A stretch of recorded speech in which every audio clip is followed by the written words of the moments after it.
वाहिगुरु जी का खालसा वाहिगुरु जी की फतेह। गुरु प्यारी गुरु सवारी साध संगत, आप जी जुड़ चुके हो इस सवेर वाली गुरमत क्लास विच, जिस विच आपां धन श्री गुरु ग्रंथ साहब जी बारे जानकारी जिहड़ी है वो आप जी प्राप्त कर रहे हो। सतगुरां दी दया सदका आपां गुरु साहिबानां दा जीवन अते बाणी विचार चुके हैं। ਤੇ ਹੁਣ ਆਪਾਂ ਭਗਤਾਂ ਦੀ ਬਾਣੀ ਜੋ ਸਤਿਗੁਰੂ ਸ੍ਰੀ ਗੁਰੂ ਗ੍ਰੰਥ ਸਾਹਿਬ ਜੀ ਵਿੱਚ ਦਰਜ ਹੈ, ਉਹਨਾਂ ਭਗਤਾਂ ਦੇ ਜੀਵਨ ਅਤੇ ਉਹਨਾਂ ਦੀ ਬਾਣੀ ਦੇ ਬਾਰੇ ਵਿਚਾਰ ਚਰਚਾ ਕਰ ਰਹੇ ਹਾਂ। ਸੋ ਆਪ ਜੋ ਸੰਗਤ ਜੁੜ ਚੁੱਕੀ ਹੈ ਉਹ ਸਭ ਸੰਗਤ ਦਾ ਬਹੁਤ ਬਹੁਤ ਧੰਨਵਾਦ। ਕੱਲ੍ਹ ਆਪਾਂ ਜੋ ਭਗਤ ਸਨ, ਭਗਤ ਰਵਿਦਾਸ ਜੀ, ਭਗਤ ਰਾਮਾਨੰਦ ਜੀ ਤੇ ਭਗਤ ਰਵਿਦਾਸ, ਭਗਤ ਰਾਮਾਨੰਦ, ਭਗਤ ਜੈਦੇਵ ਤੇ ਭਗਤ ਤ੍ਰਿਲੋਚਨ, ਤਿੰਨਾਂ ਦੇ ਜੀਵਨ ਅਤੇ ਬਾਣੀ ਦੇ ਬਾਰੇ ਆਪਾਂ ਵਿਚਾਰ ਚਰਚਾ ਕਰ ਚੁੱਕੇ ਹਾਂ। ਅੱਜ ਆਪਾਂ ਜੋ ਵਿਚਾਰ ਹੈ ਭਗਤ ਧੰਨਾ ਜੀ ਦੇ ਜੀਵਨ ਤੋਂ ਆਰੰਭ ਕਰਨੀ ਹੈ ਕਿ ਕਿਵੇਂ ਦਾ ਉਹਨਾਂ ਦਾ ਜੀਵਨ ਸੀ, ਕਿੰਨੀ ਬਾਣੀ ਸ੍ਰੀ ਗੁਰੂ ਗ੍ਰੰਥ ਸਾਹਿਬ ਦੇ ਵਿੱਚ ਤੇ ਕਿਹੜੇ ਕਿਹੜੇ ਸ਼ਬਦ ਹਨ, ਉਹ ਆਪਾਂ ਵਿਚਾਰ ਕਰਕੇ ਅੱਗੇ ਚੱਲਣਾ ਹੈ। ਸੋ ਆਓ ਆਪਾਂ ਇਸ ਵਿਚਾਰ ਦੀ ਆਰੰਭਤਾ ਕਰੀਏ। ਸੋ ਭਗਤ ਧੰਨਾ ਜੀ ਦੇ ਜੀਵਨ ਦੇ ਬਾਰੇ ਜਦੋਂ ਆਪਾਂ ਵਿਚਾਰ ਕਰਦੇ ਹਾਂ, ਇਹਨਾਂ ਦਾ ਜਨਮ ਜੋ ਹੈ ਭਗਤ ਧੰਨਾ ਜੀ ਦਾ 1416 ਈਸਵੀ 'ਚ ਹੋਇਆ ਤੇ ਜਨਮ ਸਥਾਨ ਇਹਨਾਂ ਦਾ ਹੈ ਧੁਆਨ ਨਗਰ, ਜ਼ਿਲ੍ਹਾ ਟਾਂਕ, ਰਾਜਸਥਾਨ ਦੇ ਵਿੱਚ। ਜੱਟ ਬਰਾਦਰੀ ਦੇ ਨਾਲ ਸੰਬੰਧ ਰੱਖਦੇ ਆ ਤੇ ਇਹਨਾਂ ਦਾ ਜੋ ਦੇਹਾਂਤ ਹੈ ਉਹ 1475 ਈਸਵੀ 'ਚ ਹੋਇਆ। 3 ਸ਼ਬਦ ਗੁਰੂ ਗ੍ਰੰਥ ਸਾਹਿਬ ਦੇ ਵਿੱਚ ਦਰਜ ਆ, 2 ਰਾਗਾਂ ਦੇ ਵਿੱਚ 3 ਸ਼ਬਦ ਇਹਨਾਂ ਦੇ ਧੰਨ ਸ਼੍ਰੀ ਗੁਰੂ ਗ੍ਰੰਥ ਸਾਹਿਬ ਜੀ ਦੀ ਬਾਣੀ ਦੇ ਵਿੱਚ ਦਰਜ ਹੈ। ਸੋ ਇਹਨਾਂ ਦੇ ਜੀਵਨ ਬਾਰੇ ਜੇਕਰ ਗੱਲ ਕਰੀਏ ਭਗਤ ਧੰਨਾ ਜੀ ਦੇ, ਤੇ ਭਾਈ ਕਾਹਨ ਸਿੰਘ ਨਾਭਾ ਨੇ ਇਹ ਗੱਲ ਲਿਖੀ ਹੈ ਕਿ ਧੁਆਨ ਪਿੰਡ ਦੇ ਪਿੰਡ ਧੁਆਨ ਦੇ ਵਿੱਚ ਇਹਨਾਂ ਦਾ ਜਨਮ ਹੋਇਆ। ਟਾਂਕ ਜ਼ਿਲ੍ਹਾ ਹੈ ਰਾਜਸਥਾਨ ਦੇ ਵਿੱਚ ਤੇ 1416 ਈਸਵੀ ਦਾ ਇਹਨਾਂ ਨੇ ਜਨਮ ਮੰਨਿਆ। ਤੇ ਜੱਟ ਵੰਸ਼ ਦੇ ਵਿੱਚ ਪਿਤਾ ਦਾ ਨਾਮ ਇਹਨਾਂ ਦਾ ਭੋਲਾ ਲਿਖਿਆ ਹੈ ਤੇ ਮਾਤਾ ਦਾ ਨਾਮ ਧੰਨੂ। ਤੇ ਭਗਤ ਧੰਨਾ ਜੀ ਦਾ ਜਿਹੜਾ ਪਿਛੋਕੜ ਜੈਪੁਰ ਦੇ ਜ਼ਿਲ੍ਹੇ ਪਿੰਡ ਕਿਸ਼ਨਗੜ੍ਹ ਦੇ ਨਾਲ ਜੁੜਦਾ ਹੈ। ਇੱਥੋਂ ਉੱਠ ਕੇ ਇਹਨਾਂ ਦੇ ਵੱਡੇ ਵਡੇਰੇ ਜਿਹੜੇ ਸਨ ਉਹ ਧੁਆਨ ਪਿੰਡ ਆ ਗਏ ਤੇ ਇੱਥੇ ਆ ਕੇ ਵਸੇ ਤੇ ਇੱਥੇ ਹੀ ਭਗਤ ਜੀ ਦਾ ਜਿਹੜਾ ਜਨਮ ਹੋਇਆ। ਤੇ ਇਹ ਭਗਤ ਧੰਨਾ ਜੀ ਜਿਹੜਾ ਉਹ ਗਊਆਂ ਚਾਰਦੇ ਤੇ ਨਾਮ ਸਿਮਰਨ ਦੇ ਵਿੱਚ ਜੁੜੇ ਰਹਿੰਦੇ ਸਨ, ਐਸਾ ਇਹਨਾਂ ਦਾ ਜੀਵਨ ਹੈ। ਤੇ ਮੈਕਾਲਫ ਨੇ ਵੀ ਇਹੀ ਗੱਲ ਲਿਖੀ ਹੈ ਕਿ ਇਹਨਾਂ ਦਾ ਜਿਹੜਾ ਜਨਮ ਹੈ ਇੱਥੇ ਹੀ ਟਾਂਕ ਜ਼ਿਲ੍ਹੇ 'ਚ ਜਿਹੜਾ ਸਥਿਤ ਹੈ ਧੁਆਨ ਪਿੰਡ, ਇੱਥੇ ਹੋਇਆ। ਸੋ ਇਹਨਾਂ ਦੇ ਜੀਵਨ ਦੇ ਬਾਰੇ ਜਿਹੜੀ ਵਿਚਾਰ ਹੈ ਉਹ ਇਹੀ ਮਿਲਦੀ ਹੈ ਕਿ ਬੜੇ ਭੋਲੇ ਭਾਅ ਦੇ ਨਾਲ ਇਹਨਾਂ ਨੇ ਪਰਮੇਸ਼ਰ ਨੂੰ ਪਾਇਆ। ਬਚਪਨ ਦੇ ਵਿੱਚ ਬੇਸ਼ੱਕ ਭਗਤ ਧੰਨਾ ਜੀ ਮੂਰਤੀ ਪੂਜਕ ਰਹੇ ਆ। ਸ਼ੁਰੂ ਦੇ ਵਿੱਚ ਆਰੰਭ ਦੇ ਵਿੱਚ ਜਦੋਂ ਇਹਨਾਂ ਨੇ ਭਗਤੀ ਕੀਤੀ ਆ ਤੇ ਬੇਸ਼ੱਕ ਮੂਰਤੀ ਪੂਜਕ ਰਹੇ ਆ, ਪਰ ਬਾਅਦ ਵਿੱਚ ਜਦੋਂ ਪਰਮੇਸ਼ਰ ਦੀ ਗਿਆਨਤਾ ਹੋਈ, ਪਤਾ ਲੱਗਾ ਕਿ ਪਰਮੇਸ਼ਰ ਦਾ ਰਾਹ ਜਿਹੜਾ ਆ ਉਹ ਸਤ ਸੰਗਤ ਤੇ ਗੁਰੂ ਦੇ ਉਪਦੇਸ਼ ਤੋਂ ਬਿਨਾਂ ਪ੍ਰਾਪਤ ਨਹੀਂ ਹੁੰਦਾ। ਫਿਰ ਇਹਨਾਂ ਨੇ ਉਹ ਪੂਜਾ ਛੱਡ ਕੇ, ਪੱਥਰ ਦੀ ਠਾਕੁਰ ਦੀ ਪੂਜਾ ਛੱਡ ਕੇ ਪਰਮੇਸ਼ਰ ਨੂੰ ਜਿਹੜਾ ਧਿਆਉਣਾ ਸ਼ੁਰੂ ਕੀਤਾ। ਤੇ ਇਹ ਵੀ ਗੱਲ ਇਹਨਾਂ ਦੇ ਨਾਲ ਜੁੜਦੀ ਹੈ ਸਾਖੀ ਇੱਕ, ਕਿ ਇਹ ਪੰਡਤਾਂ ਨੂੰ ਜਦੋਂ ਇਹਨਾਂ ਨੇ ਦੇਖਿਆ ਕਿ ਪੱਥਰ ਦੀ ਬੜੀ ਸੇਵਾ ਕਰਦੇ ਆ, ਠਾਕੁਰ ਦੀ, ਪੱਥਰ ਨੂੰ ਠਾਕੁਰ ਕਹਿ ਕੇ ਪੂਜਦੇ ਆ, ਜਾ ਕੇ ਮਿੰਨਤਾਂ ਕੀਤੀਆਂ ਪੰਡਤਾਂ ਦੀਆਂ ਕਿ ਮੈਨੂੰ ਵੀ ਇੱਕ ਠਾਕੁਰ ਦਿਓ, ਮੈਂ ਵੀ ਪੂਜਣਾ ਸ਼ੁਰੂ ਕਰਨਾ। ਤੇ ਪੰਡਤ ਨੇ, ਚਲਾਕ ਸੀ ਪੰਡਤ, ਉਹਨੇ ਕਿਹਾ ਦੇਖ ਲਾ ਤੈਨੂੰ ਠਾਕੁਰ ਦੇ ਦਿੰਦੇ, ਸੇਵਾ ਸੰਭਾਲ ਬੜੀ ਕਰਨੀ ਪੈਣੀ। ਤੇ ਇਹਨੇ ਕਿਹਾ ਜੀ ਮੈਂ ਆਪਣੀ ਜਾਨ ਤੋਂ ਵੱਧ ਸੇਵਾ ਕਰਾਂਗਾ ਠਾਕੁਰ ਦੀ, ਮੈਨੂੰ ਇੱਕ ਠਾਕੁਰ ਦੇ ਦਿਓ। ਤੇ ਉਹਨੇ ਕਿਹਾ ਠਾਕੁਰ ਤੇ ਤੈਨੂੰ ਦੇਵਾਂਗੇ, ਪਰ ਤੈਨੂੰ ਮੱਝ, ਗਾਂ, ਉਸ ਸਮੇਂ ਗਾਂ ਦਾ ਜਿਹੜਾ ਦੁੱਧ ਸੀ ਉਹ ਬੜੇ ਵੱਡੇ ਪੱਧਰ ਤੇ ਹਿੰਦੁਸਤਾਨ ਦੇ ਵਿੱਚ ਲੋਕ ਗਾਂ ਦਾ ਹੀ ਦੁੱਧ ਪੀਂਦੇ ਸੀ ਜ਼ਿਆਦਾ।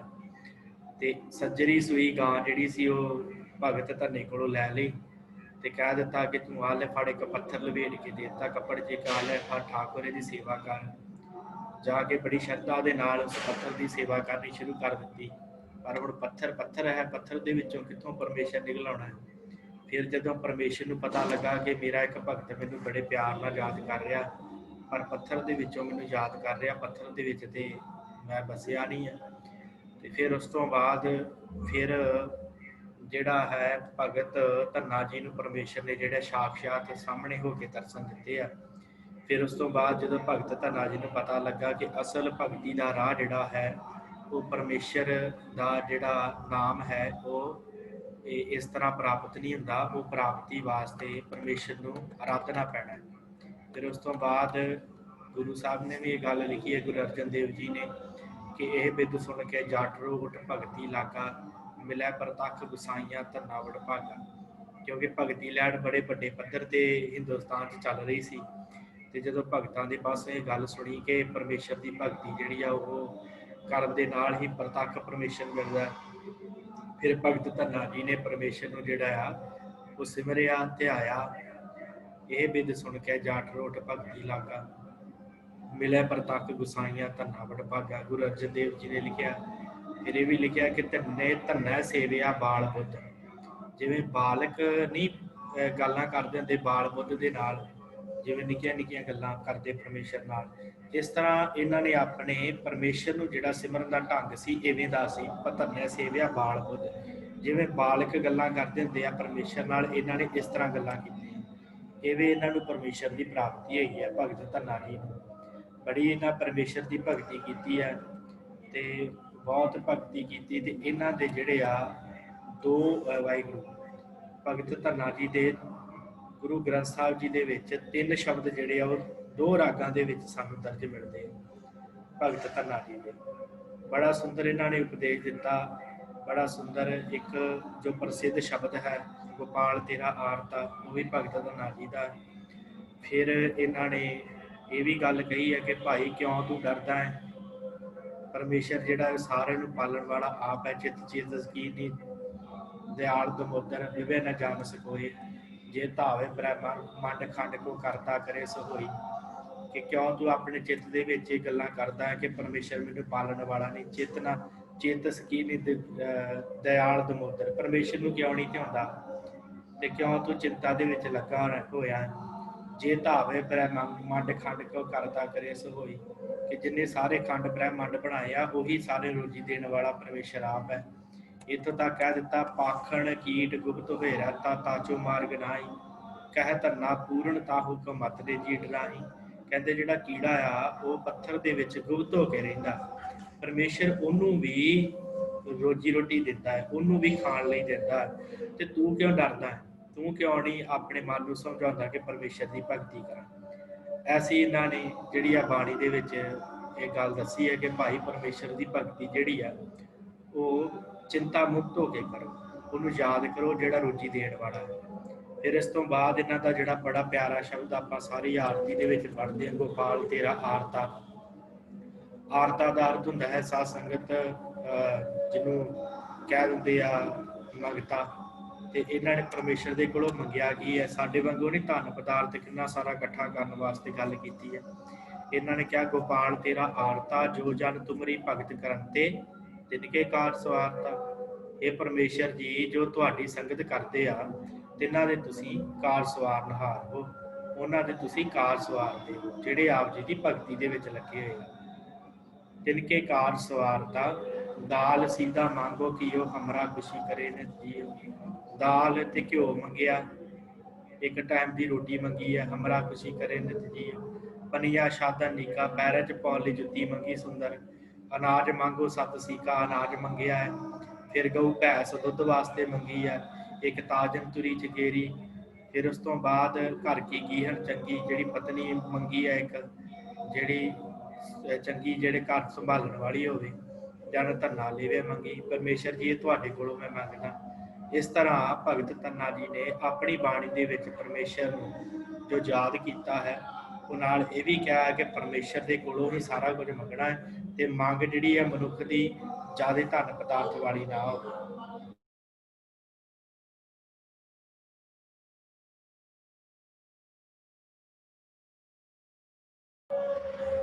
ਤੇ ਭਗਤ ਧੰਨਾ ਜੀ ਨੇ ਜੋ ਆਪਣੀ ਬਾਣੀ ਹੈ ਇਹਨਾਂ ਦੀ ਸ੍ਰੀ ਗੁਰੂ ਗ੍ਰੰਥ ਸਾਹਿਬ ਜੀ ਦੇ ਵਿੱਚ ਉਹ ਆਪਾਂ ਵਿਚਾਰਦੇ ਹਾਂ ਕਿ ਕੀ ਇਹਨਾਂ ਨੇ ਭਗਤ ਧੰਨਾ ਜੀ ਨੇ ਜੋ ਬਾਣੀ ਉਚਾਰਨ ਕੀਤੀ ਹੈ ਉਹ ਕਿਹੜੀ ਕਿਹੜੀ ਬਾਣੀ ਹੈ।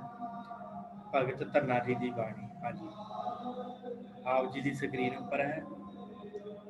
ਭਗਤ ਧੰਨਾ ਜੀ ਦੀ ਜੋ ਬਾਣੀ ਹੈ, ਹਾਂਜੀ, 2 ਸ਼ਬਦ ਇਹਨਾਂ ਦੇ ਆਸਾ ਰਾਗ ਵਿੱਚ ਨੇ ਤੇ ਧਨਾਸਰੀ ਰਾਗ ਦੇ ਵਿੱਚ 1 ਸ਼ਬਦ ਹੈ। 2 ਆਸਾ 'ਚ ਤੇ ਧਨਾਸਰੀ ਰਾਗ 'ਚ ਇਹਨਾਂ ਦਾ 1 ਸ਼ਬਦ ਹੈ। ਉਹ ਕਿਹੜੇ ਸ਼ਬਦ ਨੇ, ਆਓ ਆਪਾਂ ਵਿਚਾਰੀਏ। ਹਾਂਜੀ, ਇਹ ਪਹਿਲਾ ਸ਼ਬਦ ਹੈ ਇਹਨਾਂ ਦਾ, ਭਰਮਤ ਫਿਰਤ ਬਹੁ ਜਨਮ ਬਿਲਾਨੇ, ਤਨ ਮਨ ਧਾਨੇ ਧੀਰੇ, ਲਾਲਚ ਬਿਖ ਕਾਮ ਲੁਭਦ ਰਾਤਾ, ਮਨ ਵਿਸਰੇ ਪ੍ਰਭ ਹੀਰੇ, ਬਿਖ ਫਲ ਬੀਟ ਲਗੇ ਮਨ ਬੌਰੇ, ਚਾਰ ਵਿਚਾਰ ਨ ਜਾਣਿਆ, ਗੁਣ ਤੇ ਪ੍ਰੀਤ ਵੱਡੀ, ਅਨ ਭਾਂਤੀ ਜਨਮ ਮਰਨ ਫਿਰ ਤਾਨਿਆ, ਜੁਗਤ ਜਾਨ ਨਹੀਂ ਹਿਰਦੈ ਨਿਵਾਸੀ, ਜਲਤ ਜਾਲ ਜਮ ਫੰਦ ਭਰੇ, ਬਿਖ ਫਲ ਸੰਚ ਭਰੇ ਮਨ ਐਸੇ, ਪਰਮ ਪੁਰਖ ਪ੍ਰਭ ਮਨ ਵਿਸਰੇ, ਗਿਆਨ ਪ੍ਰਵੇਸ਼ ਗੁਰੈ ਧਨ ਦੀਆ, ਧਿਆਨ ਮਾਨ ਮਨ ਏਕ ਮਏ, ਪ੍ਰੇਮ ਭਗਤ ਮਾਨੀ ਸੁਖ ਜਾਣਿਆ, ਤ੍ਰਿਪਤਾ ਕਾਨੇ ਮੁਕਤ ਪਏ, ਜੋਤ ਸਮਾਏ ਸਮਾਨੀ ਜਾ ਕੇ, ਅਸਲੀ ਪ੍ਰਭ ਪਹਿਚਾਨਿਆ, ਧੰਨੈ ਧਨ ਪਾਇਆ ਧਰਨੀ ਧਰ, ਮਿਲ ਜਨ ਸੰਤ ਸਮਾਨਿਆ। ਕਿ ਧੰਨੇ ਨੇ ਜਿਹੜਾ ਪਰਮੇਸ਼ਰ ਹੈ, ਧਰਨੀ ਧਰ ਹੈ, ਉਹਨੂੰ ਸੰਤ ਜਨਾਂ ਦੇ ਨਾਲ ਮਿਲ ਕੇ ਪਛਾਣ ਲਿਆ ਹੈ, ਜਾਣ ਲਿਆ ਹੈ। ਲਾਲਚ ਦੇ ਨਾਲ ਪਰਮੇਸ਼ਰ ਨਹੀਂ ਮਿਲਦਾ, ਆਪਾ ਗਵਾ ਕੇ ਪ੍ਰੇਮ ਭਗਤ ਦੇ ਨਾਲ ਪਰਮੇਸ਼ਰ ਨੂੰ ਪ੍ਰਾਪਤ ਕੀਤਾ ਜਾਂਦਾ ਹੈ। ਇਸ ਤਰ੍ਹਾਂ ਉਹਨਾਂ ਨੇ ਇਸ ਪਹਿਲੇ ਸ਼ਬਦ ਦੇ ਵਿੱਚ ਕਿਹਾ ਕਿ ਭਾਈ ਭਰਮਤ ਫਿਰਤ ਬਹੁਤ ਜਨਮ ਬਿਲਾਨੇ, ਕਿ ਮੈਂ ਬੜੇ ਚਿਰਾਂ ਤੋਂ ਭਰਮ ਰਿਹਾ ਸੀ, ਕਿਤੇ ਪੱਥਰਾਂ 'ਚ ਲੱਭ ਰਿਹਾ ਸੀ, ਕਿਤਿਓਂ ਤਨ ਮਨ ਧਨ ਨਹੀਂ ਧੀਰੇ, ਮੇਰੇ ਮਨ ਤੇ ਤਨ ਤੇ ਧਨ ਨੂੰ ਜਿਹੜਾ ਧੀਰਜ ਨਹੀਂ ਸੀ ਆ ਰਹੇ ਸੀ, ਲਾਲਚ ਬਿਖ ਕਾਮ ਲੁਭ ਰਾਤਾ, ਮਨ ਵਿਸਰੇ ਪ੍ਰਭ ਹੀਰੇ, ਪ੍ਰਭੂ ਦਾ ਨਾਮ ਹੀਰਿਆਂ ਵਰਗਾ ਵਿਸਾਰ ਦਿੱਤਾ ਤੇ ਮਨ ਜਿਹੜਾ ਸੀ ਉਹ ਲਾਲਚ ਦੇ ਵਿੱਚ ਲੁਭਦ ਰਾਤਾ ਲੱਗਾ ਰਿਹਾ। ਤੇ ਇਸ ਤਰ੍ਹਾਂ ਕਹਿੰਦੇ ਕਿ ਫਿਰ ਜਦੋਂ ਮੈਨੂੰ ਪਰਮੇਸ਼ਰ ਮਿਲਿਆ, ਧੰਨੈ ਧਨ ਪਾਇਆ ਧਰਨੀ ਧਰ, ਮਿਲ ਜਾਣ ਸੰਤ ਸਮਾਨਿਆ, ਫਿਰ ਪਰਮੇਸ਼ਰ ਜਿਹੜਾ ਮਿਲ ਗਿਆ ਸੰਤਾਂ ਦੀ ਸੰਗਤ ਕਰਕੇ। ਸੋ ਦੂਸਰਾ ਸ਼ਬਦ ਹੈ, ਆਸਾ ਰਾਗ ਦੇ ਵਿੱਚ ਹੈ ਵੀ, ਰੇ ਚਿਤ ਚੇਤਸ ਕੀ ਨਾ ਦਿਆਲ ਤਮੋਦਰ ਵਿਵੇ ਨਾ ਜਾਣਸ ਕੋਈ, ਜੇ ਧਾਵੈ ਬ੍ਰਹਮੰਡ ਖੰਡ ਕੋ ਕਰਤਾ ਕਰੇ ਸੋ ਹੋਈ ਰਹਾਉ, ਜਨਨੀ ਕੇਰੇ ਉਦਰ ਉਦਕ ਮੈਂ ਪਿੰਡ ਕੀਆ 10 ਦੁਆਰਾ, ਦੇ ਆਹਾਰ ਅਗਣ ਮੈਂ ਰਾਖੇ ਐਸਾ ਖਸਮ ਹਮਾਰਾ, ਕੁੰਮੀ ਜਲ ਮੈਂ ਤਨ ਤਿਸ ਬਾਹਰ, ਪੰਖ ਖੀਣ ਤਿਨ ਨਾਹੀ, ਪੂਰਨ ਪਰਮਾਨੰਦ ਮਨੋਹਰ ਸਮਝ ਦੇਖ ਮਨ ਮਾਹੀ, ਪਾਖਣ ਕੀਟ ਗੁਪਤ ਹੋਏ ਰਹਿਤਾ ਤਾਚੋ ਮਾਰਗ ਨਾਹੀ, ਕਹਿ ਧੰਨਾ ਪੂਰਨ ਤਾਹੂ ਕੋ ਮਤਰੇ ਜੀ ਡਰਾਹੀ। ਸੋ ਭਗਤ ਧੰਨਾ ਜੀ ਨੇ ਇਹਦੇ ਵਿੱਚ ਇਹ ਗੱਲ ਕਹੀ ਹੈ ਕਿ ਭਾਈ ਰੇ ਚਿੱਤ ਚੇਤਸ ਕੀ ਨਾ ਦਿਆਲ, ਕਿਉਂ ਨਹੀਂ ਪਰਮੇਸ਼ਰ ਨੂੰ ਸਿਮਰਦਾ, ਕਿਉਂ ਨਹੀਂ ਚੇਤੇ ਕਰਦਾ, ਚਿੱਤ ਦੇ ਵਿੱਚ ਵਿਵੇ ਨਾ ਜਾਣ ਸਕੋਏ, ਤੂੰ ਕਿਉਂ ਨਹੀਂ ਜਾਣਦਾ ਪਰਮੇਸ਼ਰ ਨੂੰ, ਕਿਉਂ ਨਹੀਂ ਸਿਮਰਦਾ, ਜੇ ਧਾਵੇ ਬ੍ਰਹਮੰਡ ਖੰਡ ਕੋ ਕਰਤਾ ਕਰੇ ਸੋ ਹੋਈ, ਜੋ ਜੇ ਧਾਵੇ, ਜੇ ਸਾਰੇ ਖੰਡ ਬ੍ਰਹਮੰਡ ਵੀ ਘੁੰਮ ਲਵੇ, ਕਰਤਾ ਕਰੇ ਸੋ ਹੋਈ, ਉਹੀ ਹੁੰਦਾ ਜੋ ਪਰਮੇਸ਼ਰ ਕਰਦਾ। ਰਹਾਓ, ਜਨਨੀ ਕੇਰੇ ਉਦਰ ਉਦਕ ਮੈਂ ਪਿੰਡ ਕੀਆ 10 ਦੁਆਰਾ, ਮਾਤਾ ਦੇ ਗਰਭ ਦੇ ਵਿੱਚ ਤੇਰੇ 10 ਦੁਆਰ ਪਰਮੇਸ਼ਰ ਨੇ ਬਣਾਏ, ਦੇ ਆਹਾਰ ਅਗਣ ਮੈਂ ਰਾਖੇ ਐਸਾ ਕਸਮ ਮਾਰਾ, ਉੱਥੇ ਤੈਨੂੰ ਆਹਾਰ ਵੀ ਪਰਮੇਸ਼ਰ ਨੇ ਪਹੁੰਚਾਇਆ ਤੇ ਉਸ ਮਾਂ ਦੇ ਪੇਟ ਦੀ ਅਗਨੀ ਤੋਂ, ਜਠਰ ਅਗਨੀ ਤੋਂ ਵੀ ਤੈਨੂੰ ਬਚਾ ਕੇ ਰੱਖਿਆ। ਕੁੰਮੀ ਜਲ ਮੈਂ ਤਨ ਤਿਸ ਬਾਹਰ, ਪੰਖ ਖੀਣ ਤਿਨ ਨਾਹੀ, ਜਿਹੜੀ ਕਸ਼ੂ ਕੁੰਮੀ ਹੁੰਦੀ ਉਹ ਆਪਣੇ ਆਂਡੇ ਬਾਹਰ ਦੇ ਜਾਂਦੀ ਹੈ ਤੇ ਆਪ ਜਲ 'ਚ ਚਲ ਜਾਂਦੀ ਹੈ, ਤੇ ਉਹ ਜਿਹੜੇ ਆ ਪੰਖ ਖੀਰ ਤਿਨ ਨਾਹੀ, ਤੇ ਜਿਹੜੇ ਪੰਛੀ ਹੁੰਦੇ ਆ ਉਹ ਆਂਡੇ ਦੇ ਕੇ ਉੱਡ ਜਾਂਦੇ, ਪੰਖ ਖੀਣ ਤਿਨ ਨਾਹੀ, ਉਹਨਾਂ ਵਾਹਿਗੁਰੂ। ਕੁੰਮੀ ਜਲ ਮੈਂ ਤਨ ਤਿਸ ਬਾਹਰ, ਜਿਹੜੀ ਕੁੰਭੀ ਹੁੰਦੀ ਆ ਉਹ ਜਲ 'ਚ ਚਲ ਜਾਂਦੀ, ਕਸ਼ੂ ਕੁੰਮੀ ਆਂਡੇ ਦੇ ਕੇ, ਤੇ ਜਿਹੜੇ ਉਹਦੇ ਬੱਚੇ ਹੁੰਦੇ ਉਹ ਆਪੇ ਹੀ ਡਿੱਗ ਕੇ ਜਲ 'ਚ ਚਲ ਜਾਂਦੇ ਆ, ਉਹਨਾਂ ਨੂੰ ਕੌਣ ਪਾਲਣ ਵਾਲਾ? ਪੂਰਨ ਪਰਮਾਨੰਦ ਮਨੋਹਰ ਸਮਝ ਦੇਖ ਮਨ ਮਾਹੀ, ਕਹਿੰਦੇ ਆ ਕਿ ਹੇ ਪੂਰਨ ਪਰਮਾਨੰਦ ਪਰਮੇਸ਼ਰ ਮਨੋਹਰ ਜਿਹੜਾ ਹੈ ਉਹ ਦੇਖ, ਸਮਝ ਦੇਖ ਮਨ ਮਾਹੀ, ਸਮਝ ਕਿ ਉਹ ਸਾਰਿਆਂ ਨੂੰ ਰਿਜ਼ਕ ਦੇ ਰਿਹਾ। ਫਿਰ ਅਖੀਰ ਤੇ ਕਹਿ ਦਿੱਤਾ, ਪਾਖੰਡ ਕੀਟ ਗੁਪਤ ਰਹਿਤਾ ਤਾਚੋ ਮਾਰਗ ਨਾਹੀ, ਕਹਿ ਧੰਨਾ ਪੂਰਨ ਤਾਹੂ ਕੋ ਮਾਤਰੇ ਜੀ ਡਰਾਹੀ, ਜਿਹੜਾ ਸਾਰਿਆਂ ਨੂੰ ਦੇ ਰਿਹਾ ਹੈ, ਕਿਉਂ ਆਪਣੇ ਜੀ ਦੇ ਵਿੱਚ ਡਰਦਾ ਹੈ ਕਿ ਉਹ ਤੈਨੂੰ ਜਿਹੜਾ ਉਹ ਨਹੀਂ ਪਾਲੇਗਾ, ਉਹ ਪਾਲਣਹਾਰ ਪਰਮੇਸ਼ਰ ਆਪ ਹੈ। ਫਿਰ ਆ ਤੀਸਰਾ ਸ਼ਬਦ ਹੈ, ਗੋਪਾਲ ਤੇਰਾ ਆਰਤਾ ਜੋ ਜਨ ਤੁਮਰੀ ਭਗਤ ਕਰੰਤੇ, ਤਿਨਕੇ ਕਾਰ ਸਵਾਰਤਾ। ਰਹਾਓ, ਦਾਲ ਸਿੱਧਾ ਮੰਗੋ ਘੀਓ, ਹਮਰਾ ਖੁਸ਼ੀ ਕਰੇ ਨਿਤ ਜੀਓ, ਪਨੀਆ ਸ਼ਾਦਨ ਨੀਕਾ ਅਨਾਜ ਮੰਗੋ ਸਤ ਸੀਖਾ, ਗਊ ਭੈਂਸ ਮੰਗੋ ਲਾਵੇਰੀ, ਇੱਕ ਤਾਜਣ ਤੁਰੀ ਚੰਗੇਰੀ, ਕਰਕੇ ਗੀਹਣ ਚੰਗੀ ਜਨ ਧੰਨਾ ਦੇਵੇ। ਸੋ ਇਸ ਤਰ੍ਹਾਂ ਭਗਤ ਧੰਨਾ ਜੀ ਦੇ 3 ਜਿਹੜੇ ਸ਼ਬਦ ਆ ਉਹ ਧੰਨ ਸ਼੍ਰੀ ਗੁਰੂ ਗ੍ਰੰਥ ਸਾਹਿਬ ਜੀ ਦੇ ਵਿੱਚ ਦਰਜ ਆ, ਜਿਨ੍ਹਾਂ ਦੇ ਵਿੱਚ ਉਹਨਾਂ ਨੇ ਇੱਕ ਅਕਾਲ ਪੁਰਖ ਦੀ ਨਿਰੋਲ ਭਗਤੀ ਦਾ ਰਸਤਾ ਮਨੁੱਖ ਨੂੰ ਦੱਸਿਆ ਕਿ ਭਾਈ ਇਸ ਤਰ੍ਹਾਂ ਪਰਮੇਸ਼ਰ ਨੂੰ ਯਾਦ ਕਰ, ਇਸ ਤਰ੍ਹਾਂ ਸਿਮਰ, ਤੇਰਾ ਭਲਾ ਹੋਵੇ, ਤੇਰਾ ਜੀਵਨ ਸਫਲ ਹੋਵੇ। ਚਿੰਤਾ ਜਿਹੜੀਆਂ ਉਹ ਛੱਡ ਦੇ, ਕਿਉਂਕਿ ਪਰਮੇਸ਼ਰ ਆਪ ਹੀ ਕਰਨ ਕਾਰਨ ਸਮਰੱਥ ਹੈ। ਸੋ ਅਗਲੇ ਜਿਹੜੇ ਭਗਤ ਹਨ ਉਹਨਾਂ ਦੀ ਆਪਾਂ ਗੱਲ ਕਰਦੇ ਹਾਂ। ਉਹ ਭਗਤ ਨੇ ਭਗਤ ਸੈਣ ਜੀ। ਭਗਤ ਸੈਣ, ਇਹਨਾਂ ਦਾ ਜਨਮ ਜਿਹੜਾ ਹੈ 1390 ਤੇ ਕਈਆਂ ਨੇ 1343 ਈਸਵੀ ਮੰਨਿਆ। ਪਿੰਡ ਸੋਹਲ ਠੱਠੀਆਂ, ਜ਼ਿਲ੍ਹਾ ਅੰਮ੍ਰਿਤਸਰ, ਪੰਜਾਬ ਦੇ ਨੇ। ਸੋਹਲ ਠੱਠੀਆਂ ਪਿੰਡ ਹੈ ਤੇ ਮਾਤਾ ਦਾ ਨਾਮ ਜੀਵਨੀ ਤੇ ਪਿਤਾ ਦਾ ਨਾਮ ਮੁਕੰਦ ਰਾਏ। ਤੇ ਇਹਨਾਂ ਨੇ ਜਿਹੜਾ ਹੈ ਗੁਰਮੰਤਰ ਲਿਆ ਸੀ। ਇਹਨਾਂ ਦੇ ਗੁਰੂ ਹੋਏ ਆ ਵੱਲਭ ਆਚਾਰੀਆ, ਜਿਹੜੇ ਪਰਮਾਨੰਦ ਜੀ ਦੇ ਗੁਰੂ ਹੋਏ ਆ ਵੱਲਭ ਆਚਾਰੀਆ, ਉਹ ਵੀ ਇਹਨਾਂ ਦੇ ਹੀ ਗੁਰੂ ਹੋਏ ਆ। ਤੇ ਜਾਤ ਦੇ ਨਾਈ ਸਨ ਸੈਣ ਨਾਈ। ਤੇ ਇਹ ਜਿਹੜੇ ਰਾਜਸਥਾਨ ਦੇ ਰਾਜੇ ਨੇ ਉਹਨਾਂ ਦੀ ਇਹਨਾਂ ਨੇ ਸੇਵਾ ਕੀਤੀ ਆ। ਉੱਥੇ ਆ ਕੇ ਇਹਨਾਂ ਨੇ ਜਿਹੜੇ ਬਾਂਦਰਗੜ੍ਹ ਦੇ ਰਾਜਾ ਆਇਆ ਉਹਦੀ ਇਹਨਾਂ ਨੇ ਆਣ ਕੇ ਸੇਵਾ ਕੀਤੀ ਆ। ਇੱਥੇ ਉਹਨਾਂ ਦੀ ਸੇਵਾ ਕਰਦੇ ਰਹੇ ਆ। ਅਕਾਲ ਚਲਾਣਾ ਇਹਨਾਂ ਨੇ 1440 ਈਸਵੀ 'ਚ ਕੀਤਾ ਤੇ ਕੁੱਲ ਇਹਨਾਂ 50 ਵਰਸ਼ ਦੀ ਉਮਰ ਜਿਹੜੀ ਆ ਭੋਗੀ ਆ। ਇੱਕ ਸ਼ਬਦ ਧਨਾਸਰੀ ਰਾਗ ਦੇ ਵਿੱਚ ਇਹਨਾਂ ਦਾ ਦਰਜ ਹੈ। ਕਿਵੇਂ ਦਾ ਜੀਵਨ ਹੈ ਉਹਦੇ ਬਾਰੇ ਆਪਾਂ ਵਿਚਾਰ ਕਰੀਏ। ਭਗਤ ਧੰਨਾ ਜੀ ਦਾ ਜਿਹੜਾ 15ਵੀਂ ਸਦੀ ਦੇ ਅੱਧ 'ਚ ਇਹਨਾਂ ਦਾ ਜਨਮ ਮੰਨਿਆ ਜਾਂਦਾ ਤੇ ਬਾਂਦਨਗੜ੍ਹ ਦੇ ਰਾਜਾ ਰਾਮ ਦੇ ਨਾਈ ਸਨ। ਉਹਨਾਂ ਦੀ ਮੁੱਠੀ ਚਾਬੀ ਕਰਨੀ, ਸੇਵਾ ਕਰਨੀ, ਇਹ ਕੰਮ ਉੱਥੇ ਕਰਿਆ ਕਰਦੇ ਸੀ। ਤੇ ਇੱਕ ਰਵਾਇਤ ਅਨੁਸਾਰ ਇੱਕ ਗਾਥਾ ਹੁੰਦੀ ਹੈ ਮੰਨੀ ਜਾਂਦੀ ਇਹਨਾਂ ਦਾ ਨਾਲ, ਕਿ ਇੱਕ ਰਾਤ ਇਹ ਆ ਰਹੇ ਸੀ ਰਾਜੇ ਦੇ ਕੋਲ ਤੇ ਰਸਤੇ 'ਚ ਇੱਕ ਸੰਤਾਂ ਦੀ ਮੰਡਲੀ ਮਿਲ ਗਈ। ਉਹਨਾਂ ਨੇ ਕਿਹਾ ਵੀ ਸੈਣ ਜੀ ਅਸੀਂ ਪਰਮੇਸ਼ਰ ਦੀ ਭਗਤੀ ਕਰਨੀ ਆ ਤੇ ਸਾਡੇ ਨਾਲ ਲੱਗੋ, ਆਪਾਂ ਪਰਮੇਸ਼ਰ ਨੂੰ ਯਾਦ ਕਰਦੇ ਆ। ਤੇ ਭਗਤ ਸੈਣ ਜੀ ਉਹਨਾਂ ਦੇ ਨਾਲ ਲੱਗ ਕੇ ਕੀਰਤਨ ਕਰਨ ਲੱਗ ਪਏ। ਕੀਰਤਨ ਕਰਦਿਆਂ ਤੇ ਫਿਰ ਉਸ ਤੋਂ ਬਾਅਦ ਆਪਣੇ ਘਰ ਲੈ ਗਏ ਉਹਨਾਂ ਨੂੰ, ਸਾਰਿਆਂ ਨੂੰ ਕਹਿੰਦੇ ਆ ਜਾਓ ਜਲ ਪਾਣੀ ਛਕਾਉਣੇ ਆ। ਜਲ ਪਾਣੀ ਛਕਾਇਆ। ਫਿਰ ਉਸ ਤੋਂ ਬਾਅਦ ਉਹਨਾਂ ਦੀ ਸੇਵਾ ਕਰਨ ਲੱਗ ਪਏ। ਭੁੱਲ ਹੀ ਗਏ ਕਿ ਮੈਂ ਤੇ ਰਾਜੇ ਦੇ ਦਰਬਾਰ 'ਚ ਰਾਤ ਨੂੰ ਰਾਜੇ ਦੀ ਮੁੱਠੀ ਚਾਬੀ ਕਰਨੀ ਆ, ਉਹਦੀ ਸੇਵਾ ਕਰਨੀ ਭੁੱਲ ਗਏ। ਪਰ ਉਸ ਤੋਂ ਬਾਅਦ ਜਦੋਂ ਸਵੇਰ ਹੋਈ ਆ ਤੇ ਸਵੇਰੇ ਉੱਠ ਕੇ ਤੇ ਰਾਜੇ ਦੇ ਦਰਬਾਰ 'ਚ ਪਹੁੰਚਦੇ ਆ ਤੇ ਰਾਜੇ ਨੂੰ ਜਾ ਕੇ ਮਨ ਵਿੱਚ ਆ ਕਿ ਮੈਂ ਤੇ ਰਾਜੇ ਦੀ ਸੇਵਾ ਨਹੀਂ ਕੀਤੀ ਤੇ ਰਾਜਾ ਤੇ ਬੜਾ ਗੁੱਸੇ ਹੋਊਗਾ ਮੈਨੂੰ, ਮੈਂ ਤੇ ਰਾਤ ਆਇਆ ਨਹੀਂ। ਮਨ ਵਿੱਚ ਇਹ ਵਿਚਾਰ ਬਣਾ ਕੇ ਜਾਂਦੇ ਆ ਕਿ ਕੀ ਪਤਾ ਅੱਜ ਨੌਕਰੀਓਂ ਕੱਢ ਹੀ ਦੇਵੇਗਾ ਸ਼ਾਇਦ। ਤੇ ਜਦੋਂ ਪਹੁੰਚਦੇ ਆ ਉੱਥੇ ਤੇ ਜਾ ਕੇ ਉੱਥੇ ਨਮਸਕਾਰ ਕਰਦੇ ਢਿੱਲੇ ਜਿਹੇ ਮੂੰਹ ਦੇ ਨਾਲ। ਤੇ ਰਾਜਾ ਕਹਿੰਦਾ ਹੈ ਕਿ ਤੁਸੀਂ ਬੜੇ ਢਿੱਲੇ ਜਿਹੇ ਮੂੰਹ ਨਾਲ ਜਿਹੜੀ ਆ ਉਹ ਨਮਸਕਾਰ ਕੀਤੀ ਆ, ਮੈਂ ਤੇ ਤੁਹਾਡੇ ਤੋਂ ਖੁਸ਼ ਹੀ ਬੜਾ। ਤੁਸੀਂ ਤੇ ਜਿਹੋ ਜੀ ਸੇਵਾ ਕੱਲ ਕੀਤੀ ਆ ਰਾਤ, ਉਹੋ ਜੀ ਸੇਵਾ ਤੇ ਅੱਜ ਤੱਕ ਤੁਸੀਂ ਕੀਤੀ ਨਹੀਂ। ਮੈਨੂੰ ਤੇ ਗਠੀਆ ਰੋਗ ਸੀ, ਮੇਰਾ ਉਹ ਵੀ ਰੋਗ ਠੀਕ ਹੋ ਗਿਆ। ਹੋਰ ਕਈ ਤਰ੍ਹਾਂ ਦੇ ਮੈਨੂੰ ਸਰੀਰਕ ਰੋਗ ਸੀ, ਮੇਰੇ ਸਾਰੇ ਸਰੀਰਕ ਰੋਗ ਹੀ ਤੁਸੀਂ ਕੱਲ ਚੁੱਕ ਦਿੱਤੇ। ਤੇ ਭਗਤ ਸੈਣ ਜੀ ਕਹਿੰਦੇ ਮਹਾਰਾਜ ਮੈਂ ਤੇ ਆਇਆ ਹੀ ਨਹੀਂ ਸੀ, ਮੈਂ ਤੇ ਕੱਲ ਮੇਰੇ ਘਰ ਸੰਤ ਭਗਤ ਆ ਗਏ ਸੀ, ਮੈਂ ਤੇ ਉਹਨਾਂ ਦੀ ਸੇਵਾ ਕਰਨੀ ਸ਼ੁਰੂ ਕਰ ਦਿੱਤੀ, ਮੈਂ ਨਹੀਂ ਗਾ ਆਇਆ ਰਾਤ, ਤੁਹਾਨੂੰ ਭੁਲੇਖਾ ਹੈ। ਤੇ ਉਹਨੇ ਕਿਹਾ ਨਹੀਂ, ਤੁਸੀਂ ਆਏ ਸੀ ਤੇ ਤੁਸੀਂ ਮੇਰੀ ਬੜੇ ਪਿਆਰ ਦੇ ਨਾਲ ਸੇਵਾ ਕੀਤੀ, ਮੇਰੇ ਨਾਲ ਗੱਲਾਂ ਵੀ ਕੀਤੀਆਂ। ਤੇ ਫਿਰ ਇਹ ਸੈਣ ਜੀ ਨੇ ਕਿਹਾ ਕਿ ਨਹੀਂ ਮਹਾਰਾਜ ਮੈਂ ਨਹੀਂ ਆਇਆ ਸੀ, ਤੁਹਾਨੂੰ ਭੁਲੇਖਾ ਹੋਏਗਾ, ਭਾਵੇਂ ਸੇਵਾਦਾਰ ਭੇਜ ਕੇ ਮੇਰੇ ਘਰੋਂ ਪਤਾ ਕਰ ਲਓ। ਤੇ ਜਦੋਂ ਇਹ ਗੱਲ ਪਤਾ ਲੱਗੀ ਭਗਤ ਸੈਣ ਜੀ ਦੀ ਇਸ ਰਾਜੇ ਨੂੰ, ਇਹਨੇ ਸੋਚਿਆ ਕਿ ਵਾਕਈ ਇਹ ਪਰਮੇਸ਼ਰ ਦਾ ਭਗਤ ਹੈ। ਫਿਰ ਉਹਨੇ ਆਪਣੇ ਗਲ ਦੇ ਵਿੱਚੋਂ ਸੋਨੇ ਦੀ ਮਾਲਾ ਲਾ ਕੇ ਭਗਤ ਸੈਣ ਜੀ ਦੇ ਗਲ 'ਚ ਪਾਈ ਤੇ ਭਗਤ ਸੈਣ ਨੂੰ ਆਪਣੇ ਬਰਾਬਰ ਜਿਹੜਾ ਜਿਸ ਤਖਤ ਤੇ ਰਾਜਾ ਬਹਿੰਦਾ ਸੀ ਉਹਦੇ ਲਾਗੇ ਤਖਤ ਢਵਾ ਕੇ ਭਗਤ ਸੈਣ ਜੀ ਨੂੰ ਬਿਠਾਇਆ ਤੇ ਬੜੀ ਸੇਵਾ ਕੀਤੀ। ਤੇ ਫਿਰ ਕਹਿ ਦਿੱਤਾ ਕਿ ਅੱਜ ਤੋਂ ਗਾਂ ਤੁਸੀਂ ਮੇਰੀ ਸੇਵਾ ਨਹੀਂ ਕਰੋਗੇ, ਮੈਂ ਤੁਹਾਡਾ ਸੇਵਕ ਹਾਂ। ਫਿਰ ਸਾਰੀ ਉਮਰ ਉਸ ਰਾਜੇ ਦੇ ਦਰਬਾਰ ਦੇ ਵਿੱਚ ਭਗਤ ਸੈਣ ਜੀ ਰਹੇ ਤੇ ਨਾਲੇ ਭਗਤ ਸੈਣ ਜੀ ਦੀ ਉਹ ਸੇਵਾ ਕਰਦੇ ਭਗਤ ਬਣ ਗਏ ਆ। ਇਸੇ ਤਰ੍ਹਾਂ ਭਗਤ ਸੈਣ ਦੀ ਜਿਹੜੀ ਹੈ ਉੱਥੇ ਪ੍ਰਸਿੱਧੀ ਪੂਰੇ ਇਲਾਕੇ ਦੇ ਵਿੱਚ ਫੈਲ ਗਈ।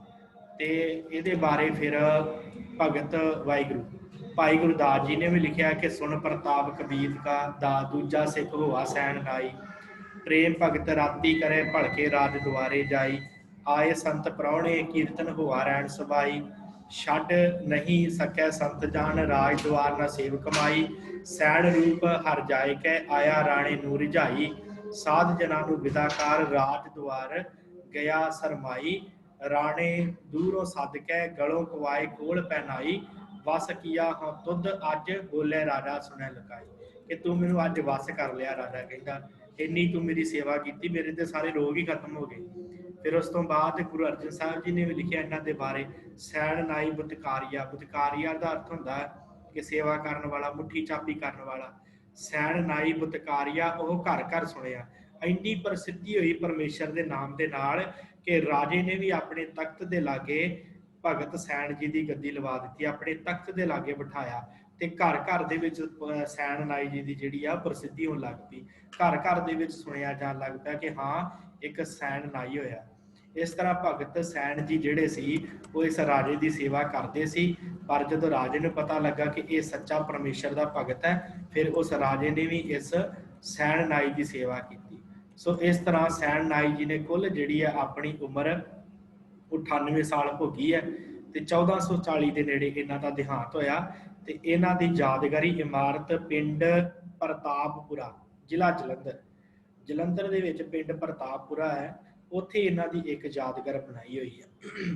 सो आओ आप इन्हों का जोड़ा शब्द है उन्होंने थोड़ा जहा विचारन का यत्न करते हैं कि भगत सैन जी ने अपने इस शब्द के की उपदेश दिता है। हाँ जी, एक शब्द है इन्हों का गुरु ग्रंथ साहब जी के विच।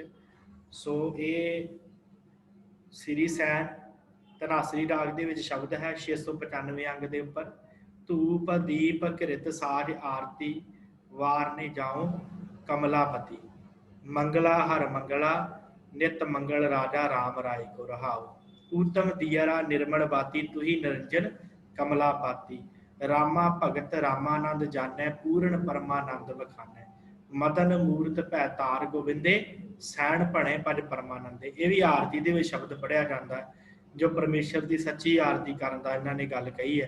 मंगला हर मंगल, हे परमेश्वरा तेरा ही मंगल मैं कर रहा। मंगला हर मंगला नित मंगल राजा राम राय, कि मैं नित तेरा मंगल गावां। हे परमेश्वर राजा स्वरूप राम, हे परमेश्वर रमे हुए राजा, मैं आप जी का ही मंगल करदा है।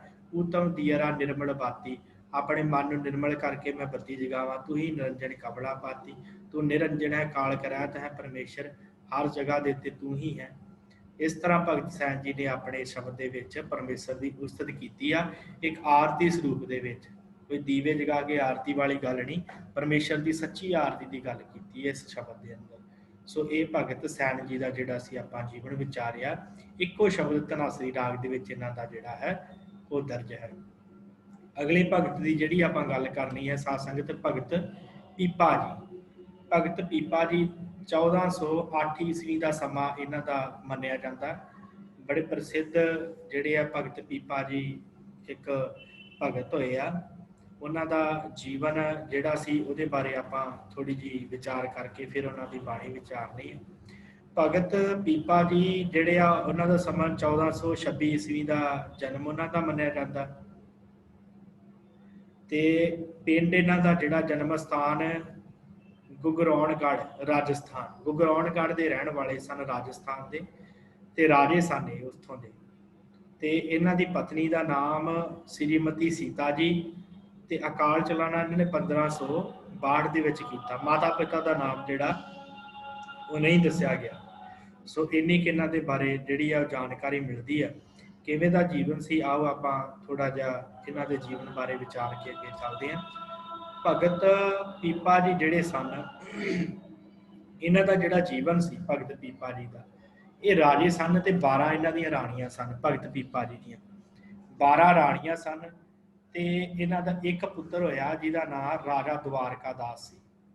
तो शुरू के भगत पीपा जी देवी दुर्गा के पुजारी सन। शुरू के आरंभ देवी दुर्गा के पुजारी सन। तो उस समय के जोड़े ज़्यादातर राजे वो दूसरों पर जुल्म करते सी, पर भगत पीपा जी का जोड़ा सुभाव से वो बिल्कुल निर्मल सी। वो सारिਆਂ ਦੇ ਨਾਲ बड़े प्यार ਦੇ ਨਾਲ ਵਿਚਰਦੇ सी, आए गए की सेवा करनी। तो जोड़े साधु संत आते सन उन्होंने बड़े प्यार के नाल सेवा करते। जोड़े वैरागी आते सन घूमण वाले साधु जोगी सन्यासी, उन्होंने बड़े प्यार के नाल सेवा करते सी। ते बड़े लगन के नाल बड़ी खुशी।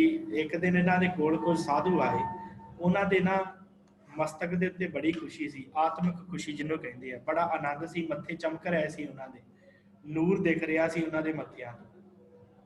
ਤੇ ਭਗਤ ਪੀਪਾ ਨੇ ਗੱਲ ਕਹੀ ਕਿ ਭਗਤ ਪੀਪਾ ਨੇ ਉਹਨਾਂ ਸਾਧੂਆਂ ਨੂੰ ਕਿ ਮਹਾਂਪੁਰਸ਼ੋ, ਤੁਹਾਡੇ ਮੱਥੇ ਦੇ ਉੱਤੇ ਜਿਹੜੀ ਹੈ ਨਾ ਖੁਸ਼ੀ, ਇਹ ਨਹੀਂ ਮੈਨੂੰ ਮਿਲ ਰਹੀ। ਮੇਰੇ ਕੋਲ ਧਨ ਪਦਾਰਥ ਸ਼ੌਹਰਤ ਬਹੁਤ ਹੈ, ਰਾਜਾ ਮੈਂ ਇਸ ਜਗ੍ਹਾ ਦਾ, ਮੇਰੇ ਕੋਲ ਸਾਰਾ ਕੁਝ ਹੈਗਾ, ਪਰ ਜਿਹੜੀ ਖੁਸ਼ੀ ਤੁਹਾਡੇ ਮੱਥਿਆਂ ਦੇ ਉੱਤੇ ਆ ਉਹ ਨਹੀਂ ਮੈਨੂੰ ਪ੍ਰਾਪਤ ਹੋਈ। ਤੇ ਉਹਨਾਂ ਮਹਾਂਪੁਰਸ਼ਾਂ ਨੇ, ਸਾਧੂਆਂ ਨੇ ਕਿਹਾ, ਭਾਈ ਜੇ ਖੁਸ਼ੀ ਲੈਣੀ ਆ ਨਾ ਤੇ ਤੂੰ ਰਾਮਾਨੰਦ ਦੀ ਸੰਗਤ ਕਰ, ਭਗਤ ਰਾਮਾਨੰਦ ਦੀ, ਉਹਨਾਂ ਦੇ ਕੋਲ ਜਾ ਤੇ ਉਹਨਾਂ ਦੇ ਕੋਲੋਂ ਤੈਨੂੰ ਕੁਛ ਪ੍ਰਾਪਤ ਹੋ ਸਕਦਾ, ਹੋਰ ਨਹੀਂ ਕਿਤੇ ਵੀ ਹੋ ਸਕਦਾ। ਫਿਰ ਭਗਤ ਪੀਪਾ ਜੀ ਆਪਣੀਆਂ 12 ਦੀਆਂ 12 ਰਾਣੀਆਂ ਲੈ ਕੇ, ਰੱਥ ਘੋੜੇ ਨੌਕਰ ਚਾਕਰ ਲੈ ਕੇ ਬੜੀ ਸ਼ਾਨੋ ਸ਼ੌਕ ਦੇ ਨਾਲ ਭਗਤ ਰਾਮਾਨੰਦ ਜੀ ਨੂੰ ਮਿਲਣ ਲਈ ਪਹੁੰਚੇ। ਤੇ ਭਗਤ ਰਾਮਾਨੰਦ ਜੀ ਨੇ ਜਦੋਂ ਪਹੁੰਚੇ ਜਾ ਕੇ, ਤੇ ਬਾਹਰ ਜਿਹੜਾ ਸੇਵਾਦਾਰ ਖਲੋਤਾ ਸੀ ਨੌਕਰ, ਉਹਨੂੰ ਕਿਹਾ ਕਿ ਰਾਮਾਨੰਦ ਜੀ ਨੂੰ ਕਹੋ ਕਿ ਮੈਂ ਮਿਲਣਾ ਹੈ। ਤੇ ਰਾਮਾਨੰਦ ਜੀ ਕੋਲ ਨੌਕਰ ਗਿਆ, ਜੀ ਫਲਾਣੇ ਰਾਜਾ ਆਏ ਆ ਤੁਹਾਨੂੰ ਮਿਲਣ ਵਾਸਤੇ। ਤੇ ਰਾਮਾਨੰਦ ਜੀ ਜਾਣ ਹੀ ਜਾਣ ਸਨ, ਕਿਉਂਕਿ ਭਗਤ ਸਨ ਸਮੇਂ ਦੇ। ਤੇ ਉਹਨਾਂ ਕਿਹਾ ਜਾ ਕੇ ਕਹਿ ਦਿਓ ਕਿ ਇਹ ਜਿਹੜੀ ਜਗ੍ਹਾ ਹੈ ਨਾ, ਇਹ ਰਾਜਿਆਂ ਵਾਸਤੇ ਨਹੀਂ, ਫਕੀਰਾਂ ਵਾਸਤੇ ਜਗ੍ਹਾ ਹੈ, ਤੇ ਅਸੀਂ ਨਹੀਂ ਤੈਨੂੰ ਮਿਲ ਸਕਦੇ। ਜੇ ਤੈਨੂੰ ਜ਼ਿਆਦਾ ਹੀ ਲੱਗਦਾ ਤੇ ਜਾ ਕੇ ਖੂਹ 'ਚ ਮਾਰ, ਜੇ ਤੂੰ ਛਾਲ ਮਾਰ ਜਾ ਕੇ, ਅਸੀਂ ਨਹੀਂ ਤੈਨੂੰ ਮਿਲ ਸਕਦੇ, ਖੂਹ 'ਚ ਛਾਲ ਮਾਰ ਦੇ ਜੇ ਤੂੰ ਜ਼ਿਆਦਾ ਰੱਬ ਨੂੰ ਲੱਭਣਾ ਹੈ। ਇਹਨੇ ਕਿਹਾ ਜੀ ਮੈਂ ਰੱਬ ਨੂੰ, ਪਰਮੇਸ਼ਰ ਨੂੰ ਲੱਭਣਾ ਚਾਹੁੰਦਾ, ਤੇ ਤਾਂ ਕਰਕੇ ਮੈਂ ਰਾਮਾਨੰਦ ਜੀ ਕੋਲ ਆਇਆ। ਤੇ ਰਾਮਾਨੰਦ ਜੀ ਕਹਿੰਦੇ ਜਾ ਕੇ ਖੂਹ 'ਚ ਛਾਲ ਮਾਰ, ਅਸੀਂ ਨਹੀਂ ਤੈਨੂੰ ਮਿਲਣਾ। ਇੰਨੀ ਗੱਲ ਕਹੀ ਹੈ ਤੇ ਭਗਤ ਪੀਪਾ ਜੀ ਨੇ ਉਸੇ ਵੇਲੇ ਹਾਥੀ ਘੋੜੇ ਤੇ ਆਪਣੀਆਂ ਰਾਣੀਆਂ ਨੂੰ ਵਾਪਸ ਭੇਜ ਦਿੱਤਾ ਕਿ ਜਾਓ, ਜਾ ਕੇ ਤੁਸੀਂ ਰਾਜਕਾਜ ਸੰਭਾਲੋ। ਆਪਣੇ ਪੁੱਤਰ ਨੂੰ ਕਿਹਾ ਤੂੰ ਵੀ ਜਾ ਕੇ ਰਾਜ ਸੰਭਾਲ, ਤੇ ਮੈਂ ਹੁਣ ਵਾਪਸ ਨਹੀਂ ਆਉਣਾ। ਫਿਰ ਇਹਨਾਂ ਦੀ ਇੱਕ ਪਤਨੀ ਨਾਲ ਰਹਿ ਪਈ, ਉਹਦਾ ਨਾਮ ਸੀਤਾ। ਉਹ ਕਹਿੰਦੀ ਕਿ ਜੇ ਰਾਜ ਭਾਗ ਤੁਹਾਡੇ ਪੱਲੇ, ਤੁਹਾਡੇ ਨੇ ਕਿਉਂ ਸਵਾਰ ਸਕਿਆ ਤੇ ਮੇਰਾ ਕੀ ਸਵਾਰਨਾ। ਇਹ ਵੀ ਇਹਨਾਂ ਦੇ ਨਾਲ ਹੀ, ਭਗਤ ਪੀਪਾ ਜੀ ਦੇ ਨਾਲ ਹੀ ਰਹੀ। ਤੇ ਫਿਰ ਉਸ ਤੋਂ ਬਾਅਦ ਭਗਤ ਪੀਪਾ ਜੀ ਦੇ ਜਿਹੜੇ ਗਲ 'ਚ ਗਹਿਣੇ ਗੁਣੇ ਪਾਏ ਸਨ, ਉਹ ਸਾਰੇ ਗਰੀਬਾਂ ਨੂੰ ਵੰਡ ਦਿੱਤੇ ਆ ਉੱਥੋਂ ਦਿਆਂ ਨੂੰ। ਤੇ ਫਿਰ ਇਹ ਭੱਜੇ ਗਏ ਆ ਖੂਹ ਦੇ ਵੱਲ, ਕਿ ਰਾਮਾਨੰਦ ਜੀ ਨੇ ਕਿਹਾ ਖੂਹ 'ਚ ਛਾਲ ਮਾਰ ਦੇ। ਖੂਹ ਦੇ ਵੱਲ ਭੱਜੇ ਜਾਂਦੇ ਆ, ਤੇ ਇਹਨੇ ਚਿਰ ਨੂੰ ਰਾਮਾਨੰਦ ਜੀ ਜਿਹੜੇ ਸੀ, ਉਹਨਾਂ ਨੇ ਵੇਖ ਲਿਆ ਸੁਰਤ ਦੇ ਨਾਲ ਕਿ ਪੀਪਾ ਜੀ ਜਿਹੜੇ ਖੂਹ 'ਚ ਛਾਲ ਮਾਰ ਲੱਗੇ ਆ।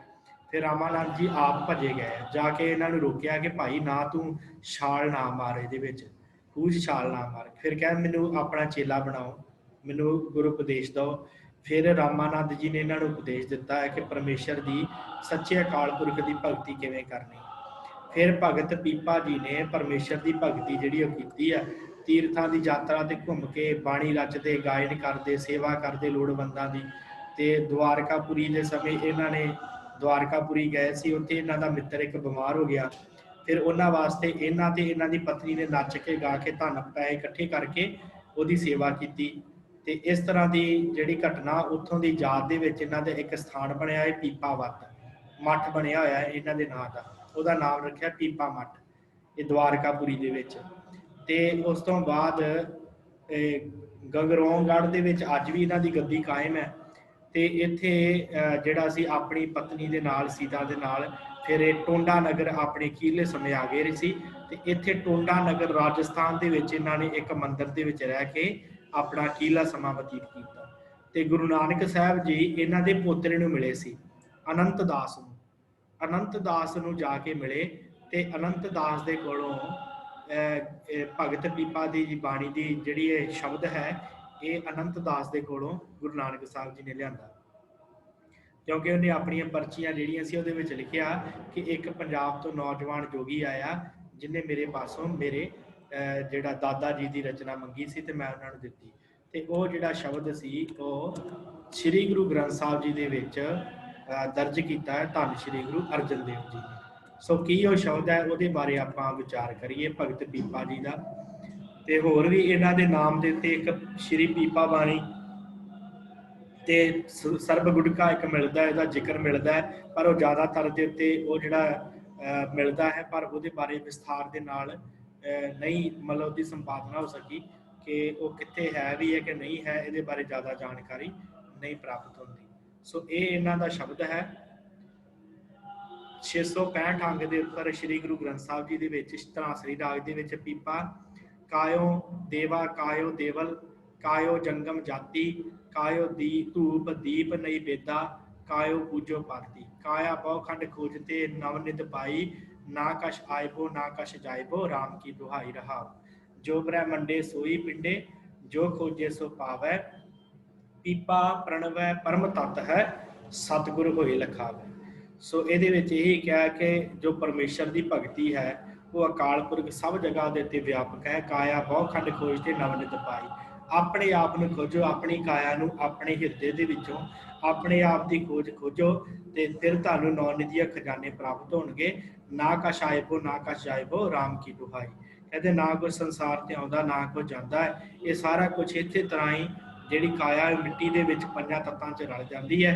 ਨਾ ਕੁਛ ਆਉਂਦਾ ਤੇ ਨਾ ਕੁਛ ਜਾਂਦਾ ਹੈ। ਜੋ ਬ੍ਰਹਿਮੰਡੇ ਸੋਈ ਪਿੰਡੈ ਜੋ ਖੋਜੇ ਸੋ ਪਾਵੇ। ਜੋ ਬ੍ਰਹਿਮੰਡ ਦੇ ਵਿੱਚ ਉਹੀ ਸਾਡੇ ਅੰਦਰ ਹੈ, ਉਹੀ ਪਰਮੇਸ਼ਰ ਅਕਾਲ ਪੁਰਖ ਸਾਡੇ ਅੰਦਰ ਵਸ ਰਿਹਾ ਹੈ, ਉਹੀ ਬ੍ਰਹਿਮੰਡ ਦੇ ਵਿੱਚ ਵਸ ਰਿਹਾ ਹੈ। ਤੇ ਕਹਿੰਦੇ ਆ ਕਿ ਪੀਪਾ ਪਰਮ ਤੱਤ ਹੈ ਸਤਿਗੁਰੂ ਹੋਏ ਲਿਖਾਏ। ਸਤਿਗੁਰੂ ਦੇ ਪਾਸੋਂ ਇਹ ਜਿਹੜਾ ਤੱਤ ਪਰਮ ਤੱਤ ਜਿਹੜਾ ਪ੍ਰਾਪਤ ਹੁੰਦਾ ਹੈ ਸਤਿਗੁਰੂ ਦੇ ਚਰਨਾਂ ਦੇ ਵਿੱਚ ਪੈਣ ਦੇ ਨਾਲ। ਸੋ ਇਸ ਤਰ੍ਹਾਂ ਇਹ ਜਿਹੜੀ ਪਾਵਨ ਬਾਣੀ ਭਗਤ ਪੀਪਾ ਜੀ ਦਾ ਇੱਕ ਸ਼ਬਦ ਧੰਨ ਸ਼੍ਰੀ ਗੁਰੂ ਗ੍ਰੰਥ ਸਾਹਿਬ ਜੀ ਦੇ ਵਿੱਚ ਦਰਜ ਹੈ। ਸੋ ਇਹ ਭਗਤ ਪੀਪਾ ਜੀ ਦੇ ਜੀਵਨ ਦੀ ਆਪਾਂ ਜਿਹੜੀ ਹੈ ਉਹ ਵਿਚਾਰ ਕੀਤੀ ਹੈ। ਇਸ ਤੋਂ ਅੱਗੇ ਆਪਾਂ ਜਿਹੜੀ ਵਿਚਾਰ ਕਰਨੀ ਹੈ ਭਗਤ ਬੇਣੀ ਜੀ। ਭਗਤ ਬੇਣੀ ਜੀ ਦਾ ਜਿਹੜਾ ਸਮਾਂ ਹੈ ਉਹ 1480 ਤੋਂ 1474 ਈਸਵੀ ਮੰਨਿਆ ਜਾਂਦਾ ਹੈ। ਇਹਨਾਂ ਦੇ ਜੀਵਨ ਬਾਰੇ ਜ਼ਿਆਦਾ ਜਾਣਕਾਰੀ ਪ੍ਰਾਪਤ ਨਹੀਂ ਹੁੰਦੀ, ਪਰ ਇਹਨਾਂ ਜ਼ਰੂਰ ਮੰਨਿਆ ਜਾਂਦਾ ਕਿ ਭਗਤ ਪੀਪਾ ਜੀ ਇੱਕ ਸੂਫੀ ਫਕੀਰ ਹੋਏ। ਵਾਹਿਗੁਰੂ ਭਗਤ ਬੇਣੀ ਭੀਖਣ ਜੀ, ਵਾਹਿਗੁਰੂ ਮਾਫ ਕਰਨਾ, ਭਗਤ ਭੀਖਣ ਜੀ ਬਾਰੇ ਆਪਾਂ ਵਿਚਾਰ ਕਰ ਰਹੇ ਹਾਂ। ਭਗਤ ਭੀਖਣ ਜੀ ਦਾ ਸਮਾਂ ਜਿਹੜਾ ਹੈ 1480 ਤੋਂ 1574 ਈਸਵੀ ਜਿਹੜਾ ਹੈ ਉਹ ਬਣਦਾ ਹੈ। ਤੇ ਭਗਤ ਭੀਖਣ ਜੀ ਜਿਹੜੇ ਹਨ 1480 ਤੋਂ 1574 ਇਹਨਾਂ ਦਾ ਸਮਾਂ ਬਣਦਾ ਹੈ। ਤੇ ਭਗਤ ਭੀਖਣ ਦੇ ਜਿਹੜੇ ਆ ਜਨਮ ਤਰੀਕ 1480, ਜਨਮ ਸਥਾਨ ਇਹਨਾਂ ਪਿੰਡ ਕਾਕੋਰੀ ਲਖਨਊ ਉੱਤਰ ਪ੍ਰਦੇਸ਼ ਦੇ ਵਿੱਚ ਹੈ। ਤੇ ਧਰਮ ਇਹਨਾਂ ਦਾ ਇਸਲਾਮ ਧਰਮ ਹੈ। ਸੂਫੀ ਸੰਤ ਹਨ, ਸੂਫੀ ਸੰਤ। ਤੇ ਇਹਨਾਂ ਨੇ ਗੁਰਮੰਤਰ ਲਿਆ ਸੀ ਇਬਰਾਹਿਮ ਜੀ ਪਾਸੋਂ, ਮੀਰ ਇਬਰਾਹਿਮ, ਸੈਯਦ ਮੀਰ ਇਬਰਾਹਿਮ, ਜੋ ਸੂਫੀ ਸੰਪਰਦਾਵਾਂ ਚੱਲਦੀਆਂ ਸਨ ਉਹਨਾਂ ਦੇ ਵਿੱਚੋਂ ਉੱਘੇ ਸੰਤ ਹੋਏ ਆਏ ਭਗਤ ਭੀਖਣ ਜੀ। ਤੇ 1574 ਦੇ ਵਿੱਚ ਅਕਾਲ ਚਲਾਣਾ ਕਰ ਗਏ।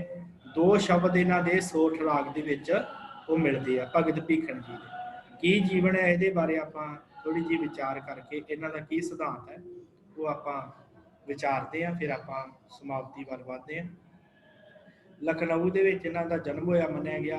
ਗੁਰੂ ਗ੍ਰੰਥ ਸਾਹਿਬ ਦੇ ਵਿੱਚ ਇਹਨਾਂ ਦੇ ਦੋ ਸ਼ਬਦ ਜਿਹੜੇ ਆ ਉਹ ਦੱਸੇ ਗਏ ਆ, ਜਿਨ੍ਹਾਂ ਦੇ ਵਿੱਚ ਇਹਨਾਂ ਨੇ ਕਿਹਾ ਹੈ ਕਿ ਭਾਈ ਪਰਮੇਸ਼ਰ ਦਾ ਨਾਮ ਜਿਹੜਾ ਰਤਨਾ ਵਰਗਾ ਮੋਲਕ ਹੈ, ਪੁੰਨਾਂ ਤੇ ਪੁੰਨ ਪਦਾਰਥ ਪਾਇਆ।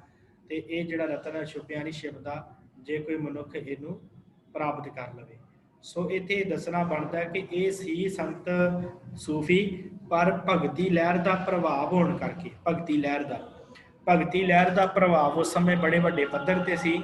ਤੇ ਭਗਤੀ ਲਹਿਰ ਦੇ ਵਿੱਚ ਜਿਹੜੇ ਇਹ ਸੂਫੀ ਲੋਕ ਸਨ ਇਹਨਾਂ ਨੇ ਵੀ ਭਗਤੀ ਕੀਤੀ ਪਰਮੇਸ਼ਰ ਦੀ। ਜਿਹੜੇ ਸੂਫੀ ਸਨ, ਇੱਕ ਤੇ ਹੁੰਦੇ ਆ ਨਾ ਇਸਲਾਮ ਧਰਮ ਦੇ ਕੱਟੜ ਮੁਸਲਮਾਨ, ਇਹ ਕੱਟੜ ਮੁਸਲਮਾਨਾਂ ਤੋਂ ਥੋੜੀ ਜਿਹੀ ਵੱਖਰੀ ਕੈਟਾਗਰੀ ਸੀ ਸੂਫੀ ਸੰਤ। ਇਹ ਥੋੜਾ ਜਿਹਾ ਇਹਨਾਂ ਦੇ ਉੱਤੇ ਪ੍ਰਭਾਵ ਹਿੰਦੂ ਮਤ ਦਾ ਪੈ ਜਾਂਦਾ ਸੀ, ਜਾਂ ਕਹਿ ਲਓ ਭਗਤੀ ਦਾ ਜਿਹੜਾ ਪ੍ਰਭਾਵ ਸੀ ਉਹ ਪੈ ਜਾਂਦਾ ਸੀ। ਪ੍ਰੇਮ ਦੇ ਨਾਲ ਪਰਮੇਸ਼ਰ ਦੀ ਭਗਤੀ ਕਰਦੇ ਸੀ, ਸ਼ਰਾਂ ਨੂੰ ਘੱਟ ਮੰਨਦੇ ਸੀ ਤੇ ਪਰਮੇਸ਼ਰ ਦੀ ਭਗਤੀ ਨੂੰ ਜਿਹੜਾ ਸੀ ਉਹ ਵੱਧ ਤਵੱਜੋ ਦਿੰਦੇ ਸੀ ਕਿ ਪਰਮੇਸ਼ਰ ਨੂੰ ਸਿਮਰਨਾ ਹੈ, ਉਹਨੂੰ ਯਾਦ ਕਰਨਾ। ਤਾਂ ਕਰਕੇ ਇਹ ਜਿਹੜੇ ਸੂਫੀ ਸੰਤ ਸੀ ਇਹ ਮੰਨਿਆ ਜਾਂਦਾ ਹੈ ਕਿ ਇਹਨਾਂ ਦੇ ਉੱਤੇ ਉਸ ਸਮੇਂ ਦੀ ਭਗਤੀ ਦਾ ਜਿਹੜਾ ਪ੍ਰਭਾਵ ਉਹ ਬੜੇ ਵੱਡੇ ਪੱਧਰ ਤੇ ਪਿਆ। ਸੋ ਇਹਨਾਂ ਦੇ ਜੀਵਨ ਬਾਰੇ ਜ਼ਿਆਦਾ ਜਾਣਕਾਰੀ ਨਹੀਂ ਹੈ, ਪਰ ਇਹਨਾਂ ਦੇ ਇੰਨਾ ਮੰਨਿਆ ਜਾਂਦਾ ਕਿ 93 ਸਾਲ ਦੀ ਇਹਨਾਂ ਨੇ ਆਪਣੀ ਆਰਜੂ ਜਿਹੜੀ ਗੁਜ਼ਾਰੀ ਹੈ। ਤੇ ਇਹਨਾਂ ਦਾ ਦੇਹਾਂਤ 1574 ਈਸਵੀ ਦੇ ਵਿੱਚ ਹੋ ਗਿਆ ਸੀ। ਸੋ ਇਹਨਾਂ ਦੀ ਕਿੰਨੀ ਬਾਣੀ ਸ੍ਰੀ ਗੁਰੂ ਗ੍ਰੰਥ ਸਾਹਿਬ ਦੇ ਵਿੱਚ ਦਰਜ ਆ। ਦੋ ਸ਼ਬਦ ਇਹਨਾਂ ਦੇ ਸੋਠ ਰਾਗ ਦੇ ਵਿੱਚ ਹਨ, ਉਹ ਕਿਹੜੇ ਸ਼ਬਦ ਹਨ ਉਹ ਆਪਾਂ ਵਿਚਾਰ ਕੇ ਫਿਰ ਸਮਾਪਤੀ ਵੱਲ ਵਧੀਏ। ਹਾਂਜੀ, ਭਗਤ ਭੀਖਣ ਜੀ ਦੀ ਬਾਣੀ ਸੋਠ ਰਾਗ ਦੇ ਵਿੱਚ ਹੈ। 659 ਅੰਗ ਦੇ ਉੱਪਰ ਰਾਗ ਸੋਠ ਬਾਣੀ ਭਗਤ ਭੀਖਣ ਕੀ, ਇੱਕ ਓੰਕਾਰ ਸਤਿਗੁਰ ਪ੍ਰਸਾਦ, ਨੈਣੋ ਨੀਰ ਬਹਿ ਤਨ ਖੀਨਾ, ਭਏ ਕੇਸ ਦੁਦਵਾਨੀ, ਰੂਦਾ ਖੰਡ ਸ਼ਬਦ ਨੀ ਚਰੇ ਅਵ ਕਿਆ ਕਰੇ ਪ੍ਰਾਨੀ, ਰਾਮ ਰਾਏ ਹੋਏ ਬੈਦ ਬਨਵਾਰੀ, ਆਪਣੇ ਸੰਤੋ ਲਿਹੋ ਉਬਾਰੀ। ਰਹਾਓ। ਮਾਥੇ ਪੀਰ ਸਰੀਰ ਜਲਨ ਹੈ, ਕਰਕ ਕਰਿਜੇ ਮਾਹੀ, ਐਸੀ ਬੇਦਨ ਉਪਜ ਖਰੀ ਭਈ, ਵਾਕਾ ਔਖਦ ਨਾਹੀ, ਹਰ ਕਾ ਨਾਮ ਅੰਮ੍ਰਿਤ ਜਲ ਨਿਰਮਲ, ਇਹੋ ਔਖਦ ਜਗ ਸਾਰਾ, ਗੁਰ ਪ੍ਰਸਾਦ ਕਹਿ ਜਨ ਭੀਖਣ, ਪਾਵੋ ਮੂਖ ਦੁਆਰਾ।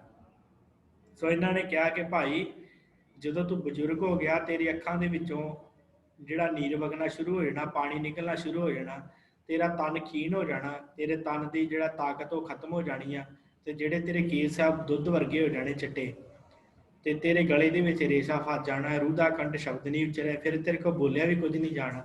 अब क्या करे फलानी, फिर तू की करेगा प्राणी, तू क्यों नहीं जवानी वेले परमेश्वर नूं सिमरदा, जो तू बजुर्ग हो गया फिर ते तेरा ऐसा बुरा हाल होना।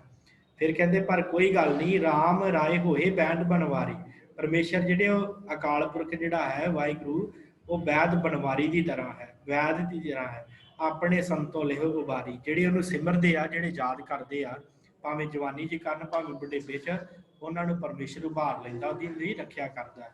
माथे शरीर पीर शरीर जलन है, करक करेजे माई, जो बजुर्ग अवस्था च होएगा तेरे मत्थे च दर्द होनी है, शरीर दे विच जलन होनी है, ते तेरे कलेजे दे विच भी दर्द जिहड़ी उठनी है। ऐसी बेदन उपज खरी पई वाका उखद नाई, ऐसी हाय हाय करके तू फिर रहना आ, फिर परमेश्वर का नाम तेरे मूँह चों नहीं निकलता, फिर तेरे मूँह दे विचों परमेश्वर का नाम नहीं निकलना। ऐसी बेदन उपज खरी पई वाका औखद नाही, फिर तेरे को जिहड़ा आ किसी तरह का कोई कारज नहीं होना। हर का नाम अमृत जल निर्मल, यह औखद जग सारा, कहते परमेश्वर का जिहड़ा नाम है ना अमृत वर्गा निर्मल जल वर्गा, ये औखद जग सारा, ये सारे जगत की दवाई है। गुर प्रसाद कहे जन भीखण पावो मुख द्वारा, गुरु की कृपा के नाल भगत भीखण जी कहते हैं कि मुख द्वारा प्राप्त हो जाता है, जे मनुख परमेश्वर का नाम सिमरे, भावें जवानी वेले सिमरे भावें बुढ़ेपे वेले सिमरे। बुढ़ेपे का सारा सार तत्त भगत भीखण जी ने दे के कहा कि भाई बजुर्ग अवस्था के हाल बहुत बुरा होता है, इस करके जवानी वेले परमेश्वर को सिमर। हाँ जी, ये दूसरा शब्द नाल ही ये अगले नाल ही शुरू हो जाता है, ऐसा नाम रतन निर्मोलक पुन पदार्थ पाया, अनिक जतन कर हृदय राख्या रतन न छपे छपाया। हर गुण कहते कह न जाई, जैसे गूंगे की मिठियाई रहाओ, रसना रमत सुनत सुख श्रवणा, चित चेते सुख होई, कौ भीखण दोए नैन संतोखे, जै देखा तै सोई। परमेश्वर का नाम की गल की है कि रत्ना वर्गा है, निर्मोलक है, ते अनिक जतन कर हिरदे रख्या रतन न छपे छुपाई, लुकिया नहीं रहिंदा, जिहड़े हिरदे च वस जावे, प्रगट हो जाता है नाम परमेश्वर का। हर गुण कहते कह न जाई, ये जिहड़े हरि दे गुण है ये कही जाओ जिन्हें इन्हां दी टोट नहीं आउंदी। जैसे गूंगे की मठियाई, जैसे जिवें कोई गूंगा मठियाई खा लवे, उहनूं पुछीए भाई किन्ना क आनंद आया ते वो नहीं दस सकदा, इस तरह कहते परमेश्वर का नाम जिन्ना भी जपी जाओगे उन्ना ही आनंद आई जाएगा। रसना रमत सवंत सुख सरवणा, चित चेते चित चेते सुख होई, परमेश्वर नूं चेते कर सिमरना, रसना दे विच रमत सुण उहदे नाम नूं, सुख होवेगा तैनूं, ते कौ भीखण तो नैन संतोखे, जै देखा तै सोई। फिर तेनों हर जगह के उत्ते परमेश्वर व्यापक दिखन लग जाएगा, जब तेरे नैना दे विच आप वस गया। जो कह कहो भीखण तो नैन संतोखे, जो संतोख तेरे नैना दे विच आ गया, तेनों हर जगह के उत्ते परमेश्वर आप दिखन लग जाएगा। सो इस तरह भगत भीखण जी के जिहड़े दो शब्द सोठ राग दे विच धन श्री गुरु अर्जन देव महाराज जी ने दर्ज किए आ। सो इत्थों तक जिहड़ी है आपां भगतां दी विचार करनी है। इस तो अगे जिहड़े भगत हैं उन्हां दी विचार आपां कल नूं करांगे। भगत सधना जी की बाणी, भगत सधना जी तो लैके अगे जिहड़े भगत हैं उन्हां दी आपां गल कल दी क्लास दे विच करांगे। सो इन्नियां कि बेनतियां आप सब संगत ने प्रवान करनियां। सो बेनती है कि आप जी वध तो वध जुड़िया करो। जो ये क्लासां चल रही ने तुहाडे करके ही चलाइयां हन, इस करके आप सब संगत नूं बेनती है कि जरूर आप जी जुड़ के लाहा प्राप्त करिया करो। सो इत्थे आपां साध संगत समाप्ति करते हैं। जे आप जी ने कुछ पुछना है तो अपना माइक ऑन करके पूछ सकते हो, उपरंत आपां समाप्ति वाल वधीए। हाँ जी वाहिगुरू।